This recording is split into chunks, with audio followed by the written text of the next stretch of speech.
এখানে কালোজামের জন্য ময়দা, বেকিং পাউডার, তেল, ডিমের সাদা অংশ, আলু সেদ্ধ, চিনি, সুজি, বেকিং পাউডার, গুঁড়া দুধ নিয়ে নিয়েছি। এখন একটা হাঁড়ি নিয়ে নিচ্ছি।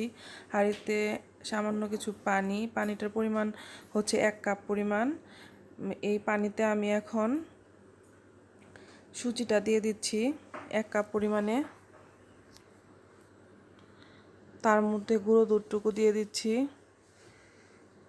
এখন চিনি, 1/2 কাপ পরিমাণ চিনি, আর সামান্য তেল, 3-4 চামচ সয়াবিন তেল দিয়ে এগুলোকে ভালোভাবে মিশিয়ে নিতে হবে। নিয়ে চুলাতে বসিয়ে দিব।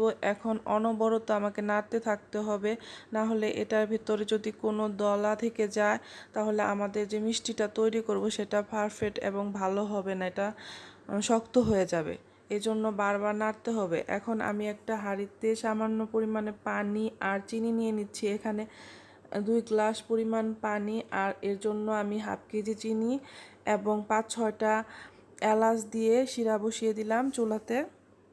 এখন একটা বাটিতে আমার রান্না করা সুজি, একটা আলু সেদ্ধ আমি মেশ করে নিয়েছিলাম সেটা, বেকিং পাউডার 1 চামচের একটু কম, 1/2 চামচের থেকে একটু বেশি আর কি, আর এখানে একটা ডিমের সাদা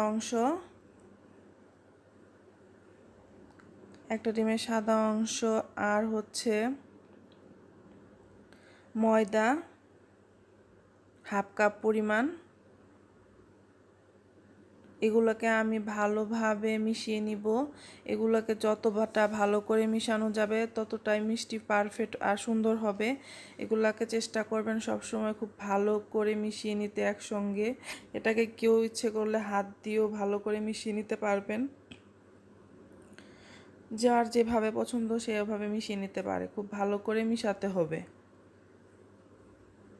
আমি এখন ভালো করে নেড়েচেড়ে মিশিয়ে নিচ্ছি।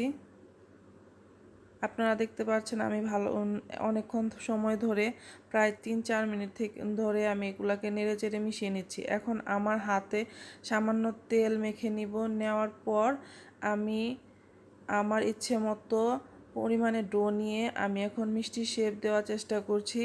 এখানে আপনাদের ইচ্ছা মতন শেপ দিতে পারবেন। কেউ চাইলে গোল অথবা লম্বাটে, যেভাবে ইচ্ছে তার ইচ্ছে মতো শেপ দিয়ে করতে পারবেন। আমি আর আমার মেয়ে আয়াত মিলে দুজনে আজকে মিষ্টি তৈরি করছি। আমার মেয়ে ওর ইচ্ছে মতো ছোট ছোট করে বানাচ্ছে। আমাদের প্রায় অনেকগুলো মিষ্টি হয়ে গেছে। এখন এইদিকে শিরাটা আমার হয়ে গেছে। এখন শিরাটাকে আমি নামিয়ে একটা সাইডে রেখে দেব। এখন একটা ফ্রাই প্যানে সামান্য কিছু তেল নিয়ে নিচ্ছি, এটা মিষ্টি ভাজার জন্য। আর এই তেলটাকে অতিরিক্ত তাপে গরম করা যাবে না, এটাকে হালকা আঁচে গরম করে নিতে হবে। এখন মিষ্টিগুলো দিয়ে দিচ্ছি। আর যদি আমার চুলার তাপটা বেশি থাকে তাহলে মিষ্টিগুলো উপর থেকে পুড়ে যাবে, ভিতরটা কাঁচা থেকে যাবে। আর আমি পর্যায়ক্রমে সমস্ত মিষ্টিগুলো দিয়ে দিচ্ছি। আর খেয়াল রাখতে হবে একটা মিষ্টি যেন আরেকটা মিষ্টি গায়ে গায়ে না লেগে যায়, কিছুটা ফাঁকা রেখে দিতে হবে। এতে ওদের প্রপার ভাজা হতে সুবিধা হবে, অনেক ভালোভাবে রান্না হবে সুন্দর করে। আর ওদের যে তেলের ভিতরে যে নাড়াচাড়া সেটা সুন্দর করে করতে পারবে। এখন আমি সবগুলা মিষ্টি দিয়ে দিব এখানে। একদম কড়াই ভরে দিব না, একটু একটু করে জায়গা রেখে দিব। এটাকে আমি হালকা আঁচে 15 মিনিট রান্না করব। আমি আমার চুলার আঁচটা দেখিয়ে দিলাম, এটা তেমন লো না, হালকা করে দেওয়া, অতটাও হাই না, একদমই লো থেকে একটু বেশি আর কি। এখন আমি এটাকে 15 মিনিট রান্না করব। 15 মিনিট পরে দেখতে পাচ্ছেন এই অবস্থা। মিষ্টিগুলো একা একাই ঘুরতেছে আর কালার হয়ে আসছে। এখন পর্যন্ত আমি কোনো চামিচ দিয়ে এগুলাকে নেড়েচেড়ে দেইনি।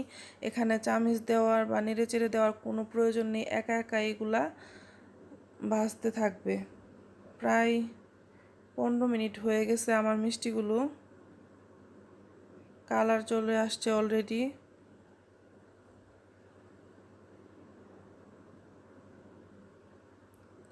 এগুলাকে একদম কালো রং করে ভাজতে হবে, না হলে এটা যখন শিরাতে দিব কালারটা সুন্দর আসবে না। এই জন্য একদম কড়া কালার করে ভেজে নিতে হবে। এখন আমি ভাজা হয়ে গেছে, গরম শিরাতে দিয়ে দিচ্ছি।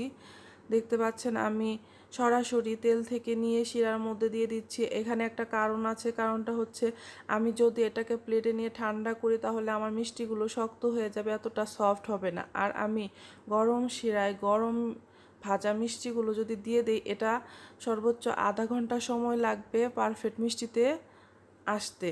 পারফেক্ট মিষ্টি তৈরি করতে চাইলে এটাকে আপনারা চেষ্টা করবেন গরম অবস্থায় গরম শিরাতে দেওয়ার জন্য।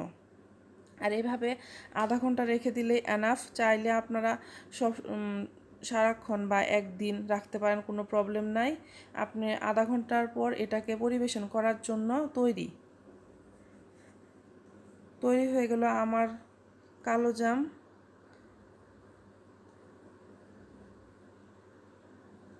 সবাই বাসায় তৈরি করবেন এবং আমাকে জানাবেন কেমন হয়েছে। ধন্যবাদ।